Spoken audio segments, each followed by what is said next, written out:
All right. Hello, everyone. Thank you for joining us this evening. My name is Zachary Poe, and I'm the Associate Director of Volunteer and Class Engagement at Rollins College, and I'll be your host tonight. Before we get started, I'd like to share a couple of housekeeping items. My co-host tonight will be Andrea Silvo, our Senior Director of Alumni Engagement and Annual Giving. We will have a Q&A section the second half of this virtual event. We will start by answering questions submitted ahead of time, and then open up the questions submitted in the chat. You can submit questions via the chat box in the lower right corner. Now I'd like to introduce our panel of experts, Anne Meehan, Brad Burns, and Sindy Cassidy. Our moderator for the discussion will be Anne Meehan. Anne Meehan is Interim Director of Career Development in the Center for Career and Life Planning at Rollins College. She is a dedicated career development professional with over 20 years of experience in higher education, career services, and corporate environments. Our next panelist is Brad Burns. Brad is a Rollins graduate and currently serves as the Vice President of the Bradley Staffing Group based in Wayne, Pennsylvania. Brad specializes in administrative, paralegal, accounting search, and filling high-level positions primarily in the pharmaceutical industry. Our final panelist is Sindy Cassidy. Sindy received her bachelor's and master's degree from Rollins College. She is a certified professional leadership coach and founder of Cassidy Coaching. In her coaching practice, she helps successful executives shift their perspective to achieve practical, actionable results, both personally and professionally. With all that said, Anne, I'll let you take it from here. Great. Thank you so much, Zach and the Alumni Engagement team for your collaboration on this event. And a big thank you to Sindy and Brad for taking your time and sharing your expertise with us this evening. We're really looking forward to that. I know how important this topic is to so many people, given that we have quite a broad audience tonight of individuals, and we're really excited to share not only the Rollins Career and Life Planning resources, but to hear from alumni professionals, Sindy and Brad, that support leadership, coaching, and HR staffing. So we're going to learn from them.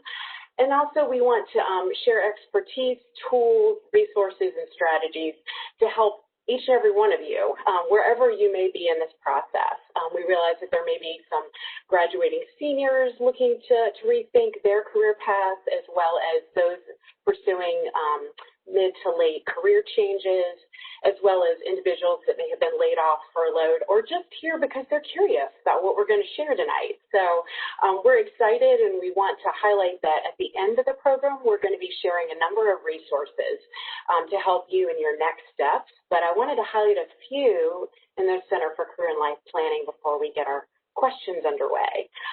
It's really important to know that as a student and alumni, you have the Rollins resources for life. These career resources are very robust, and we definitely know that now in this COVID world, the great thing is that all of them are online. So I wanted to highlight we have a wonderful recruiting and job search resource called Handshake that we onboarded in 2015. And you have access to be able to create an account, search for jobs, to be able to make a one-on-one appointment with a career advisor, as well as to RSVP for networking and career events. And the great thing is they're all virtual, so you won't miss a thing wherever you are on the globe. The other nice aspect of Handshake is we have a huge resource of wonderful career and industry guides and resources, from Focus 2, a self-assessment tool, to Vault industry guides, or if you want to practice interview, we have Big Interview. So we have probably 20 to 30 really wonderful resources that I think you will want to check out. So Handshake is definitely a valuable tool and free for you.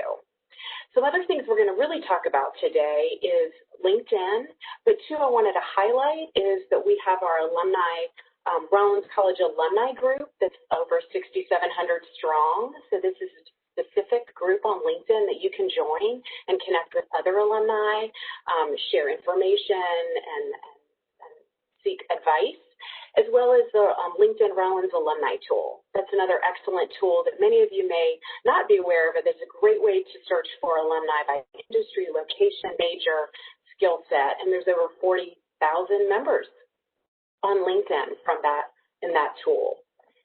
So finally, just wanted to encourage you to reach out to us, definitely on Handshake, to make appointments. We have some alumni drop-in hours as well as one-on-one appointments.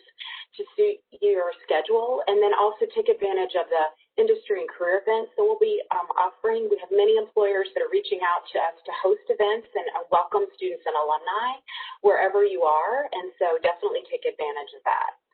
If you decide you want to seek other resources, the Muse is a great career coaching and resume writing site if you're looking for industry-specific career coaching and mentoring. And then finally, LinkedIn Learning. So if you're looking to retool, that's something that we really highly encourage you check out because you can look up courses, certifications, kind of hone some skills. And another nice resource that we have actually on Handshake is Mango Languages. So if you're looking to refine your language skills or learn a new language, this might be a tool for you. So I just wanted to highlight, again, we're going to send you a plethora of resources that Sindy, Brad, and I have collaborated on for you after this event. So we are happy that you are joined us. I know we have students, parents, alumni that are all on this call, and we really are excited that you're with us. And so without further ado, I think we should jump in and start with some of the wonderful questions that you've submitted, and then we'll move on to the open Q&A in the chat box. So let's get started. So we're going to start with the first question, and that is, what are some of the tips to harness positive thinking and improve mental fitness in this post-COVID world?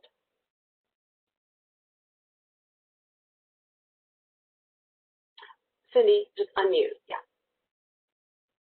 Thank you. That was my practice to unmute, so I'll have it for next time. So good evening, everybody. It's so great to be with you. I'm delighted to be here. I always enjoy coming and talking to Rollins students and alum, and just really enjoy the opportunity. I'm glad to work with Brad and Anne and the rest of the team to put this together for you tonight. So thanks for the opportunity. So one of the things that's really important in job search, whether you're in full-time search or maybe just thinking about next steps, is that positive self-talk. And certainly during COVID, it's become even more impactful. It's been a really unprecedented, challenging year for many people, personally and professionally. So for those in job search or thinking about job search, a couple of tips I would have is to really think about your self-talk. Many of us are really good at extending kindness and compassion to our family and our friends. And this is a time to really look inward and to say, can I extend that to myself? Often when I'm doing career coaching, one of the things I want people to hear is, it's going to be okay. You are going to successfully transition. You have everything you need. I don't know when you will get a job, but I know that you will find the right job. And how you show up in that, the energy that you bring to that, the attitude that you bring to that is really important. And so that self-talk becomes something that you can influence. And when I mention influence, that would be another tip I would have, is to keep in mind what is within your influence. So much of job search is not within our immediate influence. And one thing I know about successful professionals is they like to control their destiny. We all do. And in job search, it can be exciting and interesting, but it also can be frustrating, and it can be discouraging sometimes that we don't have control over when people call us back or when a job offer is going to come. So to really step back and in that positive self-talk say, have I done everything that I can do today or this week, whatever the time frame is, to impact my success in the future, then that's all you can do. And the last thing I'd say is to have a plan. If you have a good job search plan or strategy, and we'll talk more about that in a few minutes, but if you have a good plan, if you work your plan, and you've done all the activities that move your job search along, then you can feel really good about stepping back and getting some renewal in the weekend, whether that's with your family or friends, whatever the activities are that you enjoy, to spend some time filling those buckets, physical, mental, emotional, spiritual, filling those energy buckets so you can really return and be proactive in the next week until you find the right opportunity for you. Thank you, Anne. Well, it's an honor to be here. Rollins has called on me to help out with some alumni activities before. I'm always happy to volunteer. I always feel great after I do it. I'm also the chair of our local Philadelphia alumni chapter, and I've really enjoyed meeting everybody that from the different generations of Rollins, and I still keep in very close touch with my friends from my years at Rollins. It's a very special place, and always will be. And I'm always happy to help out, and a lot of alums are always very eager to help out in any way we can on a job search. So I think I had some things prepared, but I want to kind of go off a little bit of what Cindy's saying about control, because that really sums up the major issue with this year and this pandemic. Because when you think about it, it's been very difficult for people who like to be in control this year, because there's so many things out of our control. Forgetting a job search, and then you layer that on top, which is statistically the most stressful thing you can go through in your life. It's at least top 3% of people. The control issue is a big deal. So managing stress, in my opinion, is controlling what the things you can control. So some of the things that I'd recommend are sticking to a very close schedule every day, even if you're not currently working. Walking every day. I see people in my neighborhood walking at the same time every day in the morning. And I recommend picking up some hobbies. One of my hobbies is baking bread. It was my hobby before the pandemic. I was a little bit bummed out because it was so hard to buy flour during the pandemic, because everybody else decided it was a great idea to bake bread. There were so many people baking bread that wheat futures actually shot up just because of that alone. And they've actually done some studies on baking, and they've actually found that it does reduce stress. And there are actually some therapists that are conducting baking therapies now, which is kind of interesting. There's a therapist that bakes pies in her class with her students. So it's really interesting things to learn about. So this sticking to a schedule thing, I highly recommend that. And also to talk about something a little more difficult, I would really recommend stopping all drinking at all, stopping all alcohol consumption. And the big reason is drinking is up 14% this year in the U.S., and that's average among all people. And it's certainly certain amounts of people are way off the charts with how much they're drinking, and they're doing it for coping. And it's very difficult to conduct a job search when you've been out the night before and then have to get up and try to motivate yourself to respond to resumes. You have to be available for phone interviews. I've interviewed thousands and thousands of people, and in some cases I've called people on resumes and I've had to wake them up at 11 o'clock a.m. So that's not the greatest first impression that you're going to see for hiring manager. So I think anything that you can do to instill some sort of a order and control in this year is really going to help you out. It could be for anybody, whether you're working or not working or in research or a professional running a business, especially if you're running a business right now. It's a very challenging time to be doing that. So the other thing I'd recommend is reading a book called Life is Magic by John Dornbos. I saw him in a conference last year in front of 6,000 people with a former NFL player who's been through a lot of very difficult events, and he is huge on positive self-talk. So if anything bad happens to him, he always spins it around in a positive way at the end. I got laid off from this job, but I didn't like it anyway. It gives me a new opportunity to do something else. So great guy. Highly recommend taking a look at anything.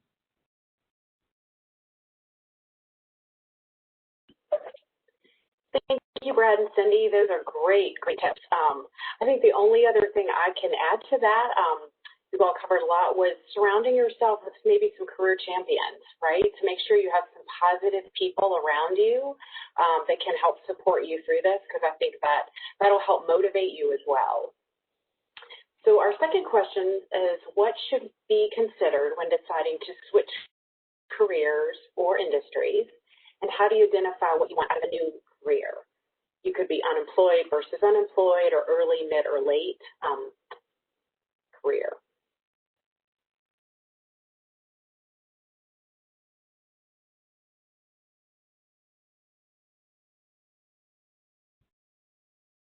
So if I could send you back.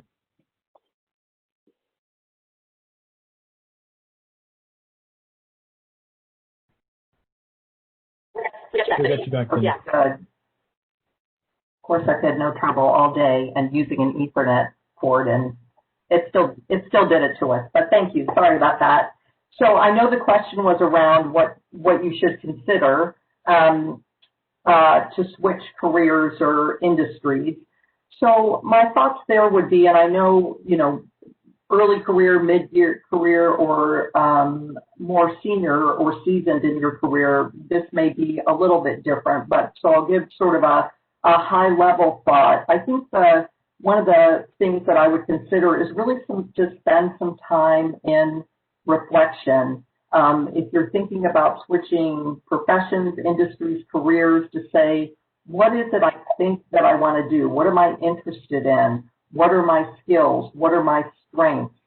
Often people don't spend as much time on their values, their personal values, or their core values, but those are really significant when it comes to finding a satisfying job or career. And by that I mean, do you like flexibility? Do you want more autonomy? Many of us are in a remote type of work environment right now. Is that satisfying to you? Do you like a more traditional work environment? Do you want to work for a large company or a small company? We don't often spend a lot of time thinking about that. So if you're thinking about a switch to a new career or industry or profession, this is the time to really step back. Do you need to return to school to get some additional education or training? Those are considerations. Is what you want to do in the geography that you're currently living in, or would you have to move or relocate? Do you have a dual income family that you need to consider? Often for recent college graduates, and I'm working with a couple of them right now, they are discovering their career. So this research becomes important to say, what is it I really want to start with? For many recent college graduates, they're going to have many jobs over many years. So getting into that first job that you're curious or interested about is going to build, and you're going to discover and explore for the next job. If you're more senior in your career and you're thinking, I want to work another 10 years or 15 years, then what I would recommend is to say, what's realistic in that time frame? You don't want to spend 5 years going back and getting training or certification or education if you only want to work 10 more years. That may or may not make sense. So some of it is to dream big and be very aspirational in the beginning, but then as you start to say what steps, as you form the dream, the vision, and then you put strategy to it. Okay, what do I need to do to get there? What are the steps I need to take? That's when the reality check comes in. So a trusted confidant or a family member or a colleague to say, this is what I'm thinking about. This is my dream, but here's what I need to do to get there. So do a little brainstorming and reality checking with that individual. So I'm going to toss it over to Brad and see what he has to build on for that.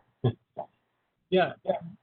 It's very different at different stages of your career. And the early career professionals, it's about learning as much as humanly possible. You want to work for a boss that's going to take the time to train you very well. In some cases, I have a lot of clients that are very entrepreneurial companies, and one of the big selling points when they usually the CEO interview anybody who I send over, and they're able to, in a lot of cases, in a 10 to 12 person company, you're working directly alongside of a very talented CEO in a lot of cases. So, that's one example where you should really learn, get your certifications, go get your MBA if you need it, any other training that you need.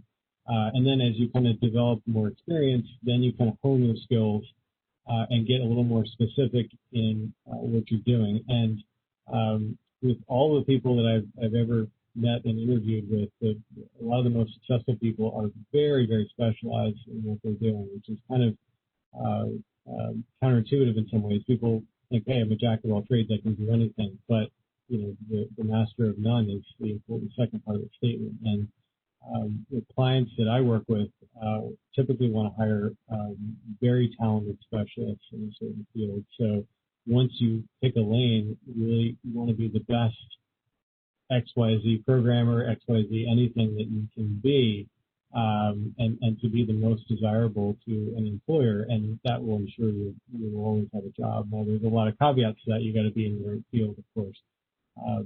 And as you develop even more experience, as you get into your late career, that's when I see a lot of people thinking about maybe a little more life and work balance, and maybe they have a family and they want to go to more little league games, and maybe they even start their own business where they can have a little more autonomy, a little more flexibility to name their own schedule. So that's something that a lot of people end up doing, and they've interviewed a lot of highly successful people, and the one thing they all mention is you can have all the money in the world, but you cannot buy time. And so these people, there's a lot of people later in their careers that end up working extremely hard for their whole lives, but they wish they had some of that time back to spend with friends and family. I think we're all kind of reevaluating all the need for that right now, the need for need for extra money versus extra time with family, and maybe that's one of the positive things that comes out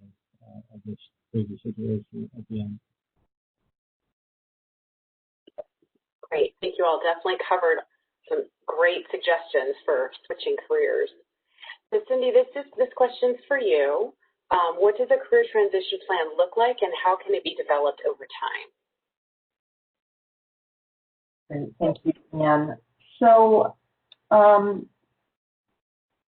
if you are in a full-time job search right now, so you're looking for employment, my suggestion would be, and I'd be curious to hear Brad build on this and his thought, but my recommendation would be to have a job search plan that is about 25 to 30 hours a week. Finding a job really is a full-time job.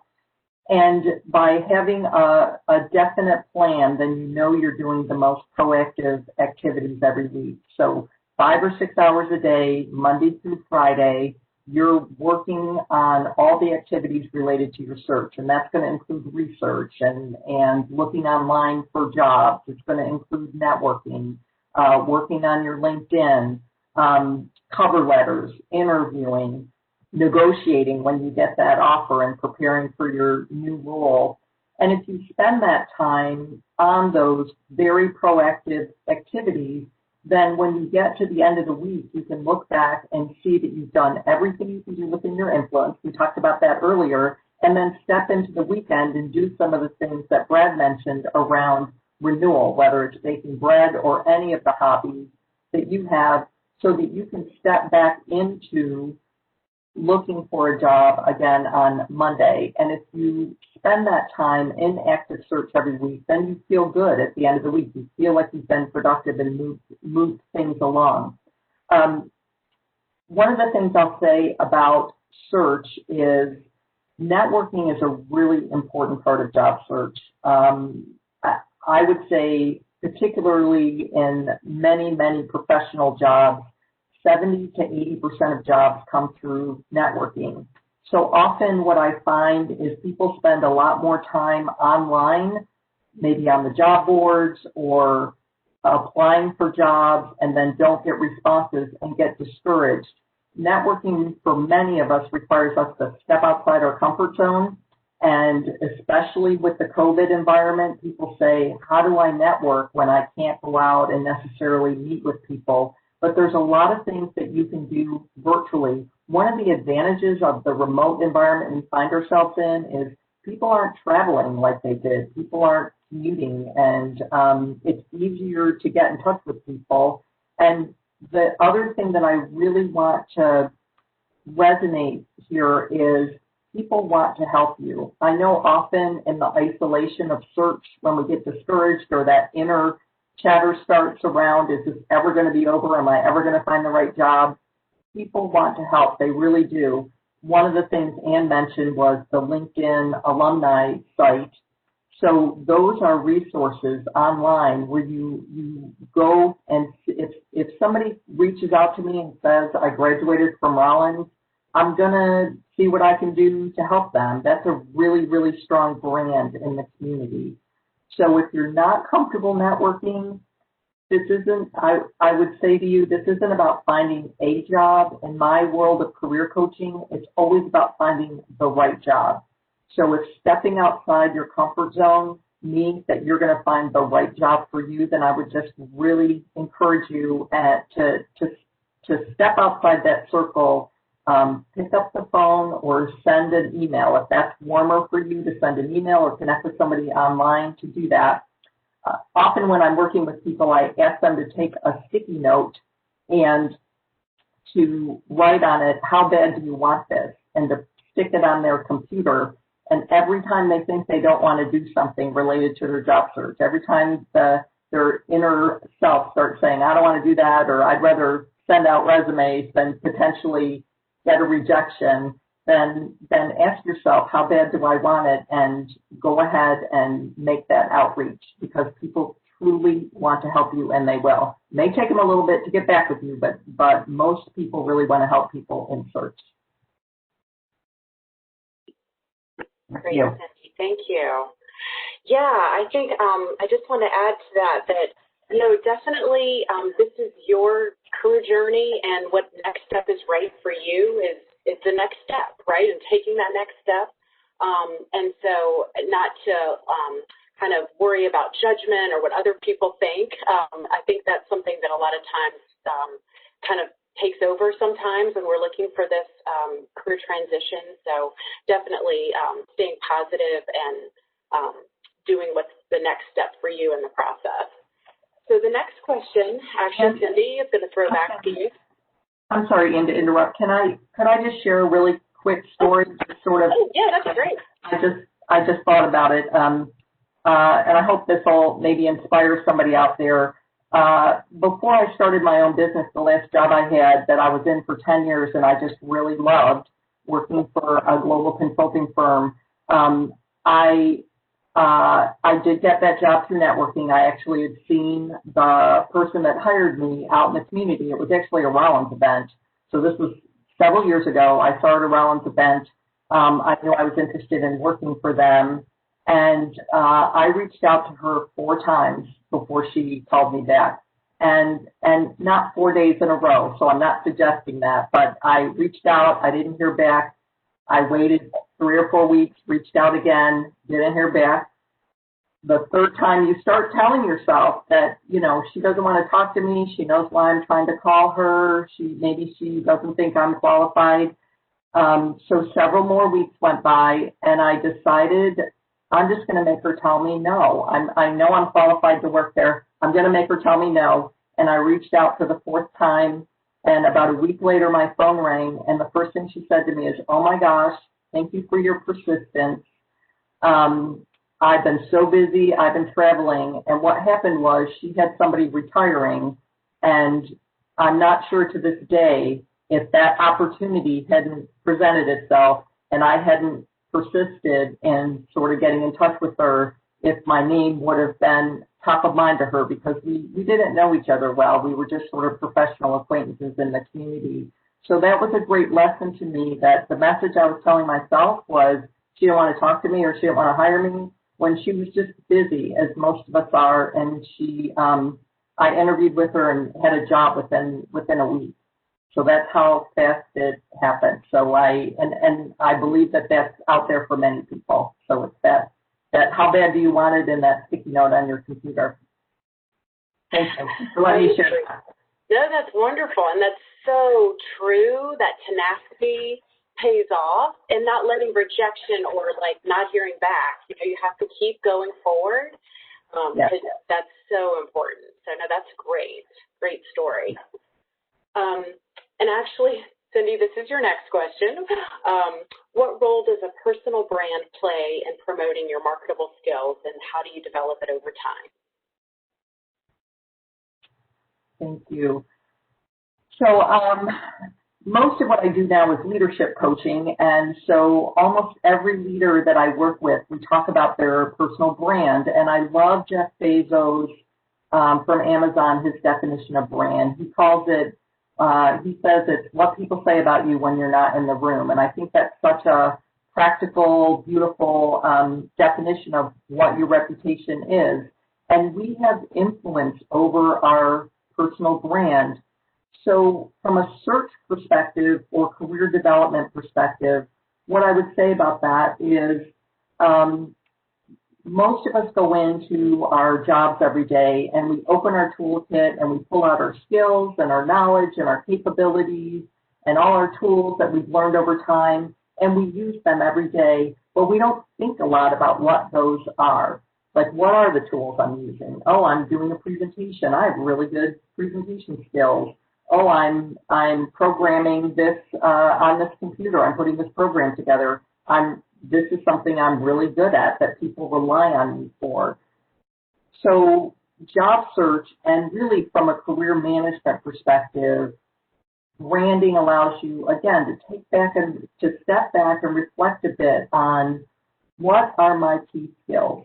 So what are the 3 or 4 things that I do really, really well, and could I articulate them in an interview through a story of an accomplishment or an achievement so I can demonstrate for the organization how I add value or how I contribute to the organization. And really be able to talk confidently about those achievements or those accomplishments. So I refer to those as our superpowers, really what differentiates us. And often what I'll share with professionals is if you get to a final interview, so if 100 people apply for a job, some are qualified, some are sort of qualified, and some are highly qualified. Some wouldn't be qualified at all. So if 100 people apply, people are going to be all over the board. And if you get down to the last 3 or 4 people in an interview, all of those people are qualified. They all could probably be selected for the job and do the job. This is where really knowing what your brand is, what differentiates you. So if someone were to say, why should I hire you versus these other 3 candidates, it's your brand, your unique skills, your differentiators that would really set you apart. So to spend some time being able to identify those and really articulate those becomes your brand. The other piece of that from a career management standpoint, internal in an organization, so for some of you who are in jobs and maybe thinking about shifting or moving at some point, living your brand is really walking your talk and knowing what you're good at and what you want to be known for, and to be able to be confident about talking about that or demonstrating that. Thank you. Thank you, Sindy. Great tips. Very, very important. So, Brad, I'm going to pitch this one to you. Give Sindy a little break. Great. Is how can networking help in this search? Yeah, Sindy had a great example with networking and being persistent. And typically salespeople do very well in job searches because they understand it's a numbers game and they don't get too emotionally invested in it, and they know they have to produce a certain amount of responses to get a certain amount of results. So that's how a lot of sales positions work. And interestingly, we had a chat question from somebody who was asking about what tips you recommend for people that are currently working with professionals, and I think that's a great question. The networking is extremely important for this group and for any group, but especially if you're currently actively in a job, because you don't have to announce to the world that you're looking for a job through a resume database. In some cases, I've had employers, I've had my clients find out that their existing employees are looking for jobs in roundabout ways. There's certain functions on LinkedIn where they can find out that they're looking for a job. They may see the resume posted in the resume database somewhere. So you typically want to be a little bit under the radar if you're still currently working in a position. It's just usually a little bit better that way. But networking is really, for me, all about paying it forward. I've probably heard that term a lot, but for me, what I do is I have a list of preferred providers that I always keep in my contact list. So I have friends who ask me, I need a mortgage broker, who do I call? I need a lawn guy, who do I call? I need this guy, I need a realtor, who do I call? So what I do is I give them referrals, and then I don't feel bad about asking favors back from that group of people, because I'm one of those people, for some reason, like people come to me and ask me, what's the best, whatever, and I apparently, they like my list of people that I pick, because a lot of the times I use them myself. So I'd recommend everybody do that. Have the top 10 list of different people that you trust. You just have to be really people that are very good at what they do, and that you feel comfortable recommending them to your closest friend or family member, and you know they're going to perform for you. And I've had situations where it's really paid off in a multiple back in the other direction. I've gotten some of my biggest clients that way from that group of people referring me in as well, because it's a currency system there, and they feel obligated to help you out as well. So, and there's no shortage of ways to network now. I mean, there really aren't. I was at a conference this week. It was a virtual conference. I actually preferred the virtual version of the conference to the in-person. It's just much more efficient. Everybody's in a similar video format to this. I actually missed the virtual happy hour tonight, which is to give this presentation, but there's a lot of positive networking that can happen over video as well, and you can always follow up with people in person and over the phone. I also agree with Sindy. It is very easy to reach people these days. Very easy to reach people because nobody's traveling. People, I think, also want to help people. They know they've been through a very tough year, and they want to help people. And the market, for the most part, has been fairly frozen of all things. It's been very challenging in my business because I've been calling people, asking them to switch jobs, and they look at me and I don't want to see them, but they think I'm nuts. Why would I switch jobs right now? I'm really unhappy in my job. I know I'm underpaid, but I'm going to wait. So this, in my opinion, this job market is really going to open up as soon as things open up again. So the economy opens up again, people are going to feel more comfortable moving. And just like Sindy's story, you need somebody to leave a job in a lot of cases to open up another job. And so we've had very low turnover rates in certain jobs, especially higher level positions. You're going to see that changing dramatically. That's true. So get ready, network. No, those are all great tips. And I also wanted to share that we've seen truly a pivot in the Career Center with employers and events for networking, because a lot of people are going, how are we going to do this, right? So there's platforms available that will be able to attend events like conferences, career fairs, and to actually network one-on-one, whether it's in a breakout room or a special session with an employer. So it is still doable, right? So we're definitely pivoting in that way as well to provide that space for that networking beyond LinkedIn and reaching out yourself. So we'll definitely have some industry and networking events coming up that you can practice that. And our final question before we get to the Q&A is focused on what are some tools to use when career searching?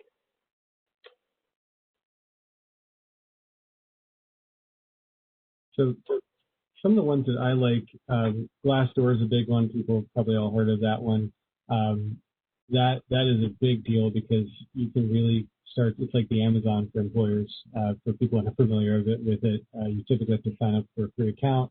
You can read reviews on different companies and see salaries in a lot of cases. So it saves you a tremendous amount of time because there are certain companies where the culture is fairly toxic or the pay rate is so far below where you'd ever consider you don't even want to waste time on a search because you do have a limited amount of time, and there's many, many different avenues you can pick and lanes you can pick in your job search and places to spend your time. So you want to be efficient with it. So I recommend everybody looking up things on Glassdoor. A lot of the times, the reviews can be from some disgruntled employees, but if you see a common trend where it's talking about a certain manager, you can kind of generally get a sense, just like Amazon reviews, you can kind of get a sense of which ones are real versus which ones are manufactured. So that's a great site. I also highly recommend a site called Crystal Nose. We're going to put the links, I think, in the presentation. CrystalNose.com uses LinkedIn profiles to come up with somebody's personality type. So if I'm interviewing with a certain CEO, I can run the Crystal Nose extension on that CEO, and it tells me this guy, you don't want to talk too much because he's a to-the-point guy. I use this for a couple of times in new meetings with C-level executives, and it was spot on, absolutely spot on. I even tested that on a couple of my friends, and they were shocked at how accurate it is. It gives you an entire book on somebody, and it's basically using the language that they put on publicly on LinkedIn, and it comes up with their personality type. So you can mirror them and interview in their style, and really increase your chances of landing that position. And you can also even take an email and put it in that extension, the Chrome extension, and it will actually work as well. So it's free up to a certain amount of uses, and then you have to pay for it, but it's worth it. The other thing that I would recommend people looking at too is if you're in a job search is consider buying LinkedIn Sales Navigator, even if it's just for a month. I think I pay about $79 a month for it, but it's an incredibly robust search tool within LinkedIn. It opens up a lot more of your network that you wouldn't normally see, and it lets you search by company size, geography, pretty much anything. It's just crazy how deep you can go with these searches. So you can start with a list of 120,000 companies and then get to that list of 100 that really focus on exactly what you want to do. So great thing about these LinkedIn paid accounts, you can cancel them any month. So you can just do it for 1 month for research and then cancel it soon after that. So highly recommend that. And I also love some of the TED Talks on YouTube, especially ones from Dr. Amy Cuddy, and she does a lot on body language, and it is mind-blowing. She's done tremendous, she's a Harvard professor, has done tremendous amount of research on body language, which is extremely important during interviews, even during video interviews, and probably especially during video interviews, because they see your body language during the interview, and people really pick up on that, even if they're not actively looking for it. It's something that as humans we all pick up on and judge people on, so it's something to be aware of as well. So there's some great TED Talks all free on YouTube. Big YouTube there. And then obviously any books on motivation and technology. There's some great books on Amazon on technology, and technology is dramatically transforming the workplace. So anything you can do to update your thoughts on that, and you can make some up with something you're doing. Great. How about you, Sindy? Thank you. So some of the couple tools is and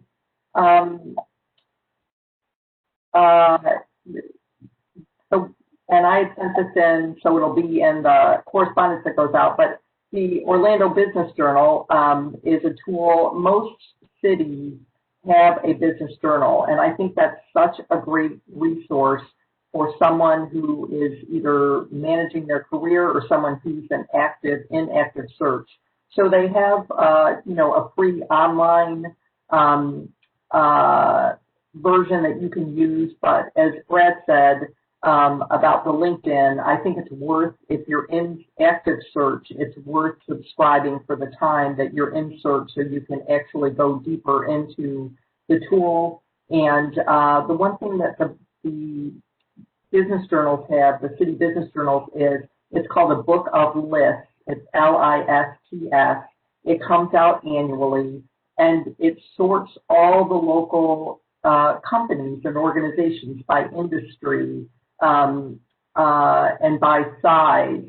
So it is the best resource to do some research into particular companies and industries in your local area. If you're open to relocating, so let's say you're looking at the West Coast, then it's worth using the version of, if you're looking at Seattle, then getting the Seattle Business Journal to start to do some research on what the market looks like there. So lots of industry knowledge, lots of opportunities to find people to network with. So I think that's a great tool. And then often people ask about recruiters.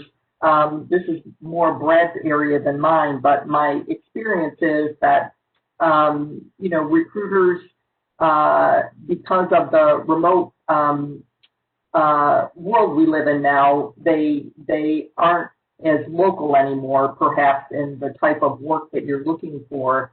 But it's good to spend some time trying to locate one or two recruiters that you can work with as part of your search. And Brad may be able to build on that as far as how you can locate a recruiter, how you can sort of identify one that may be specialized to your profession or industry. Yeah, I mean, we do quite a bit of blogging on how to work with recruiters, and it's it can be a little bit tricky, but the best place to start is to find them. And, most recruiters are going to find on LinkedIn, so you can do a simple search and find people in your specialty. Typically, recruiters are going to want to work with candidates who have very specific skill sets, and it can be a little bit challenging for certain recruiters to work with somebody if they have a more generalized background or are switching positions. But what I'd also have you look at too is our firm places contract employees. That's a big part of what we do. So if you are looking to switch professions, taking a contract position to start is a great way to gain experience. It's in a lot of cases in the pharmaceutical industry, it's sometimes the only way to get in, because everybody knows each other in the business, and they typically only look for people that have industry experience to hire from, even for entry-level jobs. So getting a contract role with a pharma company can be kind of a backdoor into some of these great companies, and a lot of these positions will convert into direct hire positions in a normal balanced job market, which we're not currently in, but for next year, about half of all of our positions convert into full-time positions, and so that can be a great way to land a new job as well. And typically, these jobs will start very quickly, within days in some cases. Excellent. Quick follow-up to you, Brad. What was was it a self-assessment crystal? You said it. No, so KNOWS. Okay, great, because we had some question about that, just to clarify. Thank you. And also, to Sindy, we actually subscribe to Book-A-List. That's one of the resources we have in Handshake. We have 10 or 12 cities, and we have some of the journals in there as well. So I was glad you referenced that, because that's a great resource. I wanted to mention one thing before we jump to the other question. Someone asked about Handshake, that they were having trouble getting in. Please contact our office tomorrow, and we'll make sure. I know we've had a lot of storms, not quite sure some things, but we can definitely help you get into Handshake.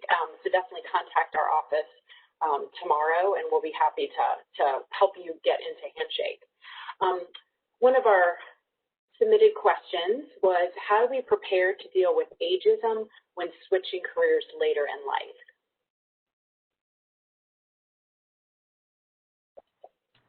So I can share some thoughts on that. I get this question a lot as it relates to people in search. And right now, really, there's 5 generations in the workforce, and people are working longer. And with many individuals, it's because they choose to. They want to work longer or keep working, keep being employed. So my thoughts there are back to the stories we tell ourselves, and I would say that there's no way to remove the bias of a recruiter or somebody who's interviewing you. So I'm not going to suggest that there isn't bias out there for a lot of different things. What I typically hear when I start to work with somebody from a career search perspective is the first thing they share with me is what they're limited by. I just graduated from college and I don't have any experience, so nobody's going to hire me. I've worked for the same company for 30 years, so nobody's going to hire me. I've had 5 jobs in 10 years, so somebody's going to think I'm a job hopper and they're not going to hire me. I'm over 50, so that's going to limit me. So that's, I think, natural to go to what we're limited by.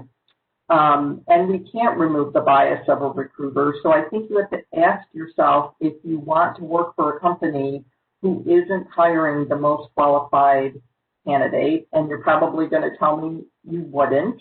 So I think there's a couple things that you can do. It really isn't about age, it's about energy. So what you can influence is staying contemporary and relevant about the search, about the market, about your industry, and be able to demonstrate that no matter what your age is, that you have stayed relevant and current in your field, that you know what's going on in your geography, in your community, that you're highly energetic as you step into an interview, and that you look contemporary in your dress. And I think for things like baby boomers, where we didn't grow up with technology, to be a good digital citizen, we have to have some ability to navigate with technology. And that can be challenging sometimes because it changes so fast. And we don't have to be experts, but to step into it and very confidently say, okay, I'm going to learn how to use some of these tools that are going to be necessary, because that's part of staying contemporary and relevant. But I would tell you that every individual I work with that's in their 50s or 60s or 70s and beyond, it's just, you just need one job. So jobs are like spouses. Unless you want bragging rights, you just need one good one. And there is an opportunity out there for people that want to continue working. Not to get political, but our current president-elect is almost 78 years old, or will be if he steps into his role as president. And our current president is 74. So I think there's still opportunities out there for people that want to contribute in a meaningful way in our business economy. Thank you, Sindy. Hey, Brad, I'm going to give you this last question, and then it looks like we'll have to wrap up. What is the best way to deal with gaps in employment on your resume or in interviews?